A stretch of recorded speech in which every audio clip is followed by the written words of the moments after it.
আসসালামু আলাইকুম। এই আপডেট ফার্মার ব্লকে সবাইকে আবারও স্বাগত। আমরা নতুন করে পুকুর কেটেছি এবং পুরনো পুকুরের বাঁধ আমরা ভালো করে বাঁধিয়েছি এই মাসেই। কারণ এই মাসে না বাঁধালে বা পুকুর না কাটলে আর সামনে বর্ষা চলে আসছে, আর হবে না। তাই আপনাদের অনুরোধ, আপনারা যদি নতুন পুকুর কাটতে চান বা পুকুরের বাঁধ আবার ভালো করে বাঁধাতে চান, তাহলে এই সময় অবশ্যই আপনারা পুকুর বা বাঁধের কাজ শুরু করে দিতে পারেন। আর সামনে বর্ষা, তাই এখন আর হবে না।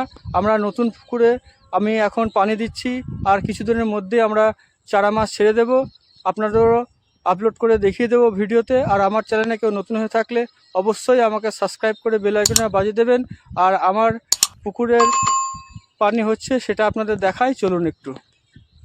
এই দেখুন আমাদের পানি হচ্ছে পুকুরে, তাই আমরা পুকুরের তলায় চুন এবং গোবর ছিটিয়ে দিয়েছি, এবং পানি হয়ে গেলে আবার দু বস্তা চুন আমরা ছিটিয়ে দেব, তাহলে পানিটা শুদ্ধ হয়ে যাবে। এই রকম নিত্য নতুন ভিডিও পেতে হলে অবশ্যই আমাকে সাবস্ক্রাইব করে দেবেন।